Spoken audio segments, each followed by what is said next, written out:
जदयू के वरिष्ठ नेता और वित्त मंत्री विजय चौधरी ने आगामी नीति आयोग की बैठक को लेकर केंद्र सरकार पर निशाना साधा। उन्होंने कहा कि पहले नीति आयोग की ओर से कमेटी में सभी राज्यों के मुख्यमंत्रियों को रखकर उनकी राय ली जा रही थी, लेकिन अब नीति आयोग किस तरह से काम कर रहा है ये सभी राज्यों के लोग देख रहे हैं। जब से केंद्र में मोदी सरकार आई है तब से केंद्रीय योजना नहीं, केंद्र प्रायोजित योजनाएं चलाई जा रही। ये तो नीति आयोग की बैठक जो करेंगे, जो करते हैं, जो उसको निर्देश देते हैं वो जानेंगे, लेकिन हम लोगों को तो जो पता है, या हम लोगों को तो अभी तक ने बिहार और बिहार सरकार को तो अभी तक नीति आयोग ने भी निराश किया है।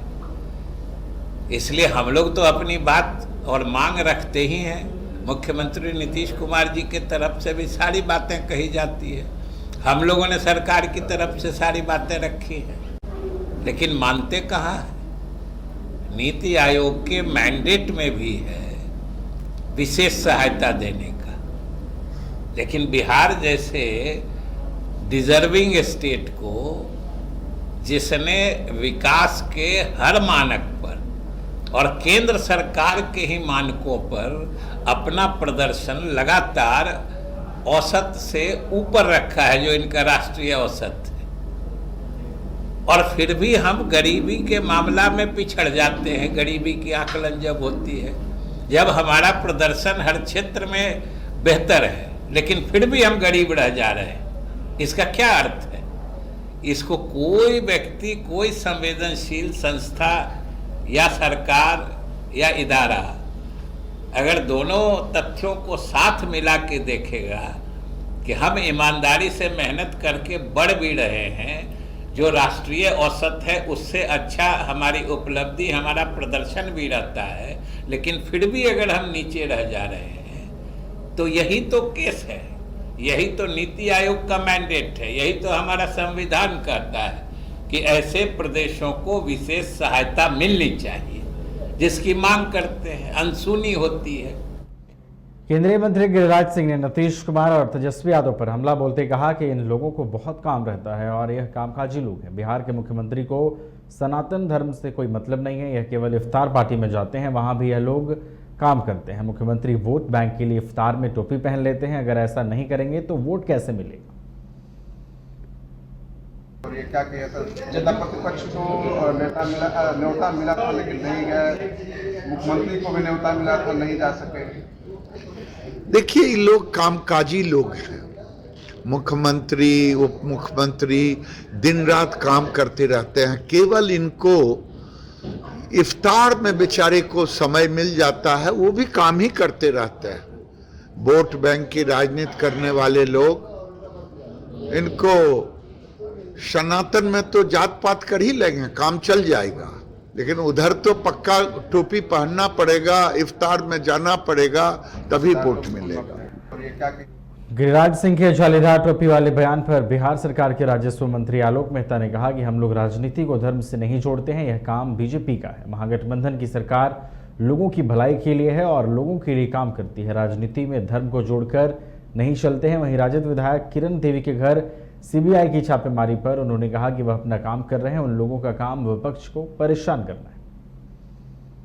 समय रहते सहूलियत के साथ जमीन और जायदाद का बंटवारा कर लें और उसका राजस्व के पूरे कागजात को तैयार कर ले, ताकि अभी जो स्पेशल सर्वे, विशेष सर्वेक्षण जो ज़मीन का होने वाला है, हो रहा है, जिसमें हवाई जहाज़ और ड्रोन के माध्यम से बिहार की ज़मीन की फोटोग्राफी हुई है और पुराने और नए नक्शे के साथ पुराने और नए खतियान तथा अभी जो विशेष सर्वेक्षण होगा उसके माध्यम से जो आंकड़े उपलब्ध कराए जाएंगे, उसके माध्यम से हम हर व्यक्ति के ज़मीन का सीमांकन करवाने का प्रयास कर रहे हैं। और यह जब हो जाएगा तो उससे पहले बंटवारा यदि हो जाए तो नक्शा में उनके बंटवारा के हिसाब। राजद सुप्रीमो लालू प्रसाद यादव आज दिल्ली के लिए रवाना हुए। लालू प्रसाद यादव के साथ पूर्व मुख्यमंत्री राबड़ी देवी भी थी। वहीं ये पूछे जाने पर कि कर्नाटक चुनाव में बीजेपी की हार पर लालू प्रसाद ने कहा कि बीजेपी का सफाया होगा।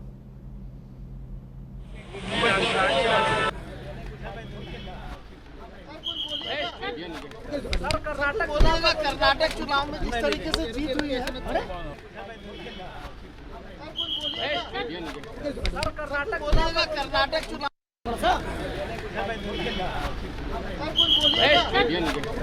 कर्नाटक चुनाव में जिस तरीके से जीत हुई है, नहीं बोलेंगे ऐसे करिएगा।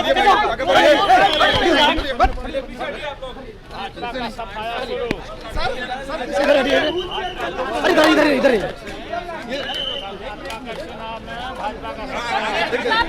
रोका क्यों नहीं? बाबा बागेश्वर को रोका क्यों नहीं?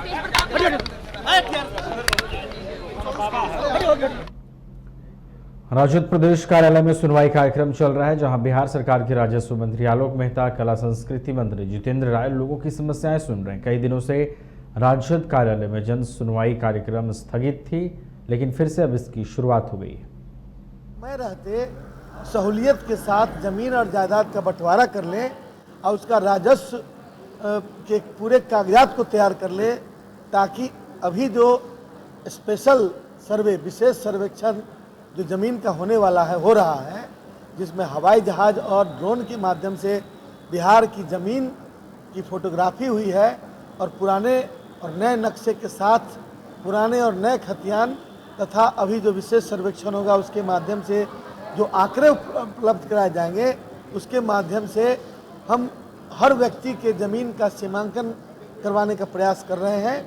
और यह जब हो जाएगा तो उससे पहले भाजपा प्रदेश अध्यक्ष सम्राट चौधरी के भोज वाले बयान पर प्रतिक्रिया देते हुए पूर्व विधायक अभय कुशवाहा ने कहा कि सम्राट चौधरी ने बिना किसी प्रमाण के ये बयान दिया है। अगर आपके पास सबूत है तो उसे जारी करें, नहीं तो इस बयान के लिए माफी मांगे। वहीं बाबा बागेश्वर के भाजपा नेताओं द्वारा आरती करने को लेकर उन्होंने कहा कि आरती उतारने से जनता वोट नहीं देती है, जनता विकास के आधार पर वोट देती।